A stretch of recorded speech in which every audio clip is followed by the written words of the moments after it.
नमस्कार, खेती और मौसम तक के चैनल में आपका हार्दिक स्वागत है।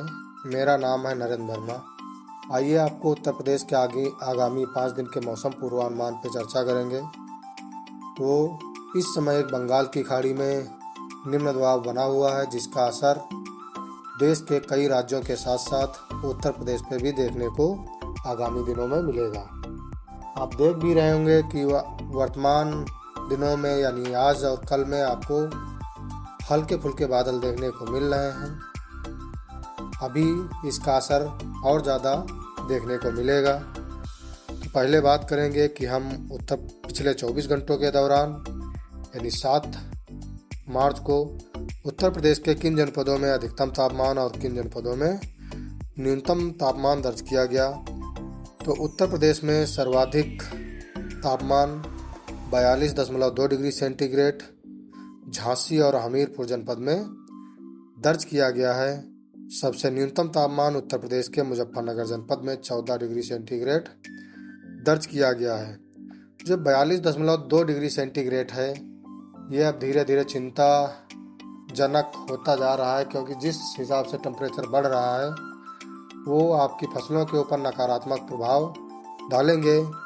ये जो 42 डिग्री का तापमान है, आपका लगभग लास्ट मई और जून के समय इतना तापमान होना चाहिए था, जो कि वो आपका अप्रैल में देखने को मिल रहा है। तो जो ये तापमान है आपका बढ़ रहा है, धीरे धीरे बढ़ता चला जा रहा है। तो किसान भाई, चाहे आपकी कद्दू वर्गी सब्जियां हो, मक्का हो,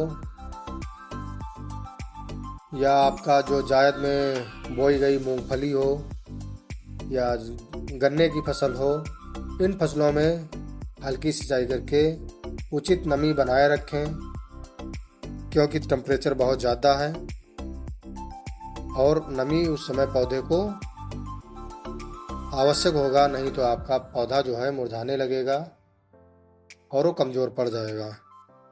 आगामी 2 दिनों के बाद तापमान में कोई बहुत बड़ा परिवर्तन नहीं होने वाला है। उसके बाद 2 से 4 डिग्री सेंटीग्रेड बढ़ने की संभावना है और न्यूनतम तापमान में कोई बहुत बड़ा बदलाव होने वाला नहीं है। तो हम बात करेंगे आज 9 तारीख को।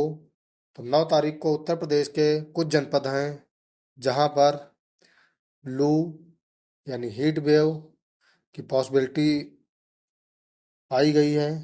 वो जनपद हैं आपके गाजियाबाद, हापुड़, गौतम बुद्ध नगर, बुलंदशहर, अलीगढ़, मथुरा, हाथरस, आगरा, फिरोजाबाद, मैनपुरी, एटा, औरैया, जालौन, हमीरपुर, महोबा, झांसी, ललितपुर। इन जनपदों में आपको लू चलने की संभावना 9 तथा 10 तारीख को पाई जा रही है। लेकिन 10 तारीख को उत्तर प्रदेश के कुछ पूर्वी जनपद हैं जहां पर हल्की बूंदाबांदी देखने को मिल सकती है। वो जनपद हैं आपके सिद्धार्थनगर, बस्ती, संत कबीर नगर, गोरखपुर, आपका महाराजगंज, कुशीनगर, देवरिया। इन जनपदों में 10 तारीख को हल्की फुल्की बूंदाबांदी हो सकती है। और ये आपका 11 तारीख को उत्तर प्रदेश के तराई जो जनपद हैं वहाँ पर आपको मध्यम से घने बादल देखने को मिल सकते हैं। उसके साथ हो सकता है कहीं कहीं छिटपुट बूंदाबांदी हो जाए। वो जनपद है आपका सहारनपुर, मुजफ्फरनगर, बिजनौर, शामली, मुरादाबाद, रामपुर, बरेली, पीलीभीत, शाहजहांपुर, लखीमपुर खीरी, सीतापुर, बहराइच, श्रावस्ती, गोंडा, आपका सिद्धार्थनगर, अंबेडकर नगर, बस्ती, बलरामपुर, महाराजगंज, संत कबीर नगर, गोरखपुर, अंबेडकर नगर, आजमगढ़, मऊ, गाजीपुर, बलिया, देवरिया, कुशीनगर। इन जनपदों में 11 तारीख को छिटपुट बूंदाबांदी या हवा के तेज झोंके आ सकते हैं। और 12 तारीख को उत्तर प्रदेश के अधिकांश जनपदों में जो है आपका मध्यम से घने बादल तथा कहीं कहीं पे हल्की बूंदाबांदी या कहीं हल्की बरसात हो सकती है। आपका सिद्धार्थनगर, बागपत, शामली, मुजफ्फरनगर, मेरठ, गाजियाबाद, हापुड़, बिजनौर, मुरादाबाद, संभल, बदायूं, कानपुर नगर, फर्रुखाबाद, सिद्धार्थनगर, बरेली, पीलीभीत, लखीमपुर खीरी, सीतापुर, हरदोई, बहराइच, बाराबंकी, लखनऊ, उन्नाव, कानपुर नगर और आपका रायबरेली, अमेठी, सुल्तानपुर, अयोध्या, गोंडा, रामपुर, सिद्धार्थनगर, संत कबीर नगर, महाराजगंज, गोरखपुर, आजमगढ़, मऊ, बलिया, देवरिया, कुशीनगर। इन जनपदों में जो है आपका 12 तारीख को हल्के से मध्यम बादल या कहीं हल्की बूंदाबांदी या कहीं हल्की बरसात देखने को मिल सकती है।